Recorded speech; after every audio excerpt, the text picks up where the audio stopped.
आज हमारी बारी है अम्ल भस्म एवं लवण क्लास 10 की पढ़ने की।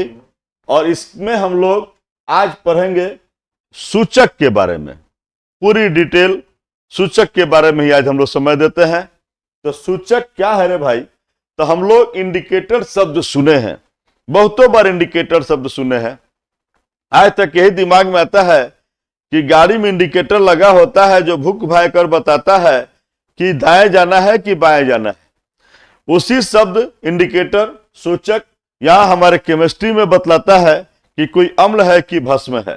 क्योंकि ये नहीं आया था इंडिकेटर तो बहुत कष्ट था। पहले हम लोग स्वाद लेकर जीभ पर रख कर पहचान करते थे कि कोई अम्ल है कि भस्म है। और इसी दरमियान में बहुत सारे हमारे वैज्ञानिक जब पोटेशियम साइनाइड के बारे में खोजने चले कि अम्ल है कि भस्म है, तो वो बहुत सारे हमारे वैज्ञानिक निकल गए। तो इन्हीं सब सुरक्षा के कारणों से हमें सूचक की जरूरत पड़ी। और सूचक हमें सिर्फ अम्ल और भस्म की पहचान करने में सहायता देता है। तो ऐसे पदार्थ जो अम्ल और भस्म की पहचान करने में मदद करते हैं सूचक कहलाते हैं। यानी कि अम्ल और भस्म की पहचान करते हैं, यही सूचक कहलाते हैं।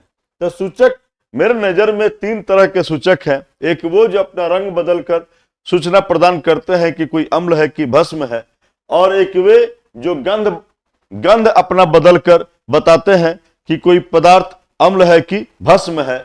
और एक है सार्वत्रिक सूचक। इसके बारे में हम तब पढ़ेंगे जब हम पीएच पढ़ेंगे, तब पढ़ेंगे। बिना पीएच के हम सार्वत्रिक सूचक नहीं पढ़ेंगे। तो आज हमारी कहानी ये 2 पर टिकी है। ये रंग सूचक है या सूचक कहिए, और यहाँ गंधीय सूचक, 2 के बारे में हम लोग पढ़ने चल रहे हैं। तो ये सूचना कैसे देते हैं? अपना अपना रंग बदल के सूचना देते हैं। कि जैसे लाल गोभी को लीजिए, तो लाल गोभी जो देखिएगा, तो जब विलयन उदासीन होता है, यानी कि न अम्ल होता है न भस्म होता है, तो ऐसी दशा में वह लाल गोभी बैगनी कलर की दिखाई देती है उस विलयन में। लेकिन जब उसको हम किसी स्ट्रॉन्ग एसिड में, प्रबल अम्ल में जब उसको डालते हैं तो वो लाल हो जाता है। और जब किसी दुर्बल भस्म में डालते हैं तो हरा हो जाता है। और जब प्रबल भस्म विलयन में डालते हैं तो पीला हो जाता है। अजब भाई, ये गजब का जादू। ये जादूगर जो मैजिशियन आते हैं और हमें जादू दिखाते हैं, यही जादू तो ये केमिस्ट्री दिखाता है। इसी जादू के लिए तो केमिस्ट्री विख्यात है। और यही जादू देखिए कि पदार्थ बदला, रंग बदला, और हम जो है जादू हमारा शुरू हो गया। ऐसा ही देखिए हमारे पास चेरी है। चेरी उदासीन विलयन में बैगनी, अम्लीय विलयन में एकदम चमकीला लाल होता है, लेकिन भस्मीय विलयन में यह नीला हो जाता है। ऐसा ही मेरे पास है पेटुनियाज का। ये जो पंखुड़ी देख रहे हो, इस पंखुड़ी की हालात ऐसी है कि अम्लीय विलयन में लाल बैगनी होते हैं और भस्मीय विलयन में बैगनी होते हैं। ऐसा ही देखो हमारा गुलाब की पंखुड़ी जो है भस्मीय विलयन में नीला हो जाती है। और ये ब्लैकबेरी अम्लीय विलयन में लाल और भस्मीय विलयन में गहरा नीला या बैगनी होता है।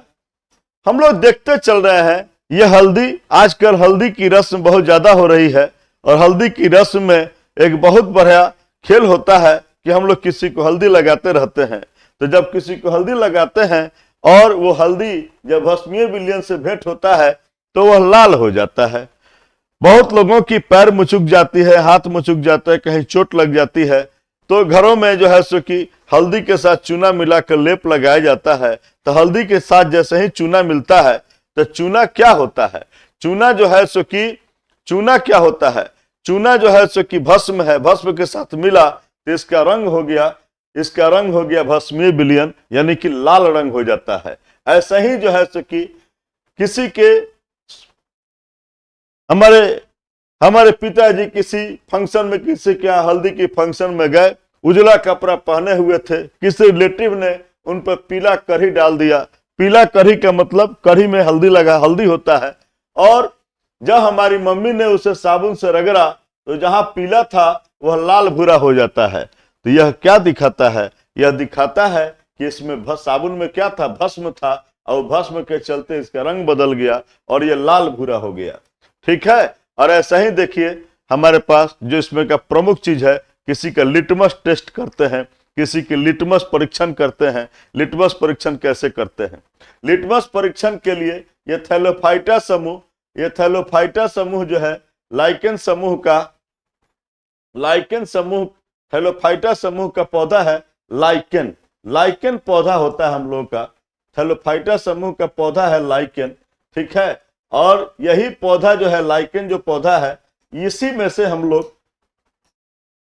से हम लोग लिटमस विलयन को प्राप्त करते हैं। और लिटमस विलयन जब उदासीन होता है तो ऐसे बैंगनी कलर का होता है, लेकिन हम इसका लिटमस पेपर भी बनाते हैं, लिटमस पत्र बनाते हैं। तो अगर नीला लिटमस पत्र बनाते हैं और उसको यदि हम लोग अम्लीय विलयन में डालते हैं तो लाल लिटमस पत्र में बदल जाता है। और यदि लाल लिटमस पत्र को यदि हम भस्मीय विलयन में डालते हैं तो नीला लिटमस पत्र बन जाता है। यह गजब की बारीकी है। कैसे याद रखेंगे सर? कुछ नहीं, ABR याद रखिए।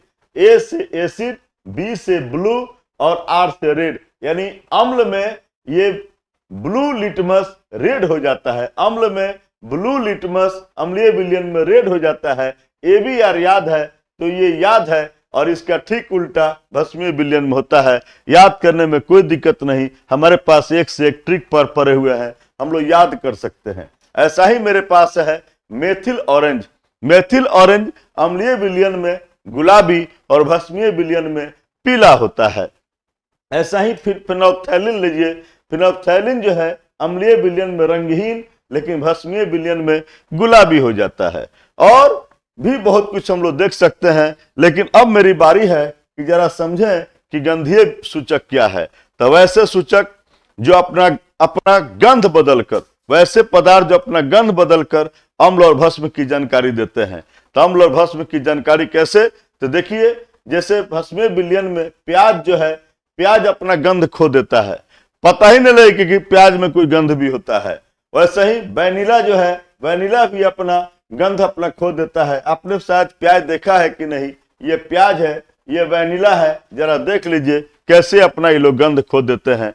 तो हमने जो है सो कि देखा कि इन सब चीजों को देखा, और आपसे रिक्वेस्ट है कि आपको जो है सो कि किसी भी क्लास की कोई भी टॉपिक पढ़नी है तो आप YouTube पर संगम CBSE वाले संगम CBSE में, बिहार बोर्ड वाले संगम बिहार बोर्ड में इसको खोलकर देख सकते हैं। और या मुझसे प्रत्यक्ष पढ़ने के लिए संगम कोचिंग सेंटर में आप पधार सकते हैं। आपका स्वागत है। धन्यवाद।